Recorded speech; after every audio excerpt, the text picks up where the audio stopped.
Say, you like Huey Lewis in the news?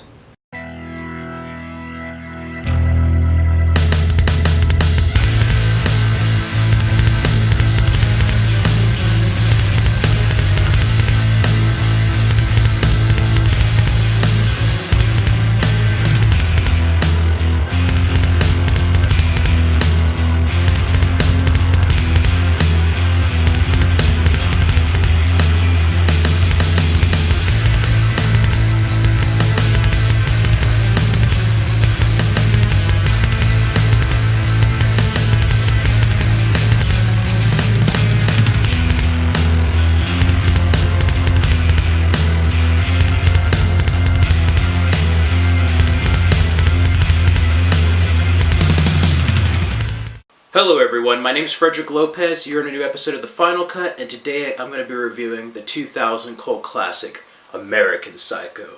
Based upon the novel of the same name by Bret Easton Ellis called American Psycho. So, what is American Psycho about?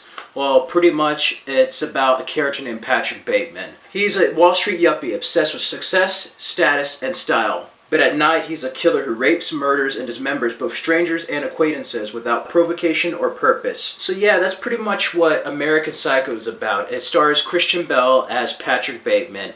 It also stars Justin Theroux, William Dafoe, Reese Witherspoon. It's directed by Mary Harron. It's a very well-crafted film, and without giving any spoilers, that's pretty much like the overall story of the film. By daytime, he works at Wall Street. He's a yuppie, he's misogynistic, but at night, he's a psychotic killer who goes on rampages. And this is a very intense film now. It's rated R, but the version I have is the uncut version, which is pretty much like NC-17.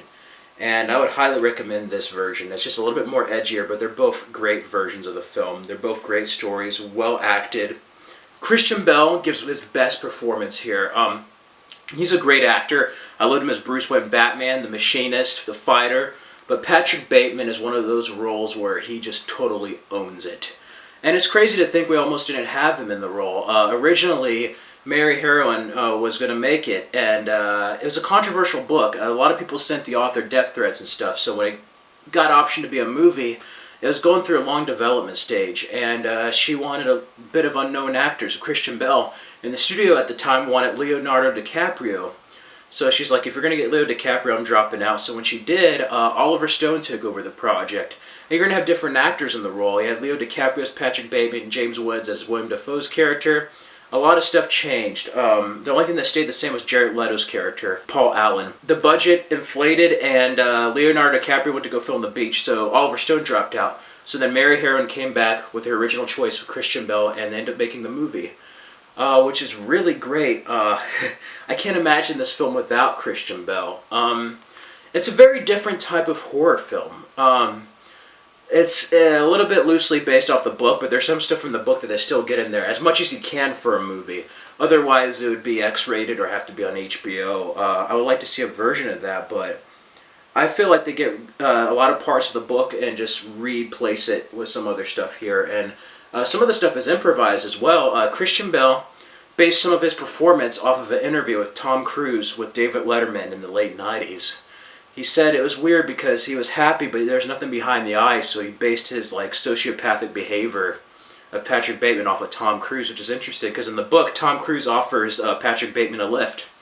So that's crazy. But Mary Harron does a great job, and it's not many people notice that a female director directed this, and it works for a horror film because not only is it a horror film, it's in the horror genre, but it's not slasher horror. It's more of a dark satirical comedy, really. If you look at it deeply, it's a satire, and it's a really well-crafted, well-made, superbly executed satire, I must add. There's a reason why American Psycho is a cult classic. So if I had to give a score for American Psycho, of course I'll give it a 5 out of 5, a 10 out of 10, and an A+. A+ for American Psycho. But it's really well crafted. I love the soundtrack. It's in the 80s. You have New Faith, True Order, Hip to Be Square. I love that scene when Christian Bale kills Jared Leto's character, Paul Allen. He's just like, say, you like Huey Lewis in the news? And then that whole part with the studio and Phil Collins, stress the word artist, Whitney Houston. A lot of memorable scenes in this that are just funny and just like darn right sadistic and just grim. and not many people can pull off such heavy material with comedy and an amount of satire that's smart and savvy. Well-crafted film, and I don't know if a male director would have men be such misogynistic jerks, and a female director really brings that out in the way their culture is with the Wall Streets and Yuppies. And as far as the ending goes, it's very ambiguous. Two ways to think about it is that he imagined it all, which I kind of think, or that his lawyer didn't recognize him and he got away with it, meaning the confession means nothing, either if it's in his mind or there. But I think it's in his mind because Justin Theroux's accent changes and the guy next to them starts talking like what Christian Bale was talking like about having a place filled with people earlier. So I don't know if it's all in his head or what, but it's good because it's very ambiguous. And a lot of the stuff was done with multiple takes, even with William Dafoe investigating Patrick Bateman.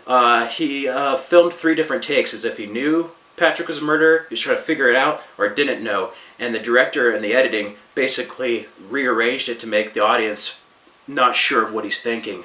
So it adds a lot to it. Yeah, I would highly recommend American Psycho. It's a different type of horror film, but don't watch it in front of your parents unless they're used to watching heavy stuff with you. But definitely check this out. Christian Bale's very menacing, and he's just perfect in the role. Besides the studio stuff, you have Jared Leto's character Paul, and Jared Leto does a good job, always mistaking Patrick Bateman for someone else. Reese Witherspoon does great. She's kind of annoying to Patrick Bateman, and that breakup scene at the restaurant's just pure genius. And then him saying, "I have to return some videotapes." It's just wonderful. There's just a lot of memorable stuff from here.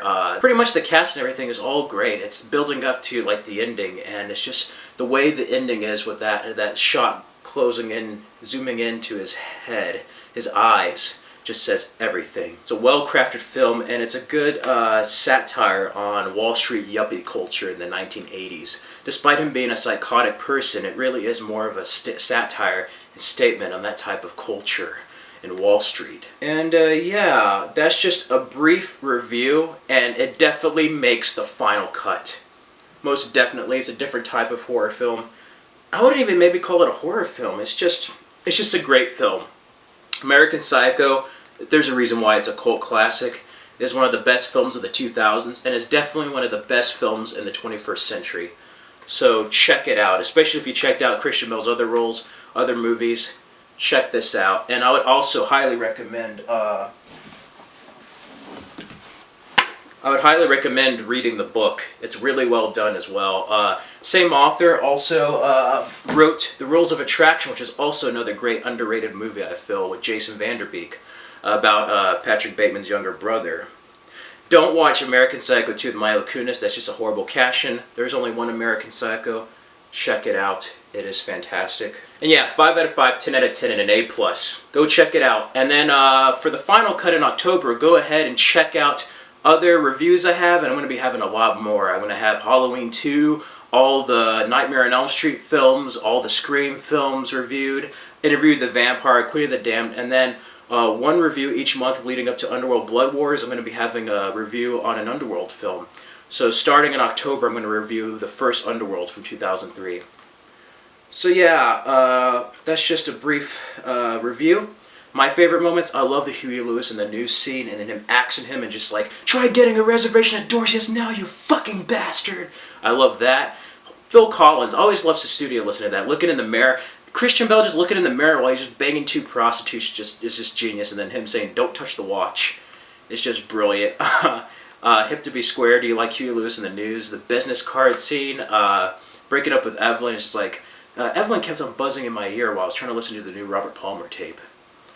His speech, Justin Theroux's character, and then that ending was just pure insanity. You just don't know what's real and what's not real. And yeah, Mary Harron and the cast and crew do a wonderful job. American Psycho is a must-see. So if you're hip to be square, go check out American Psycho.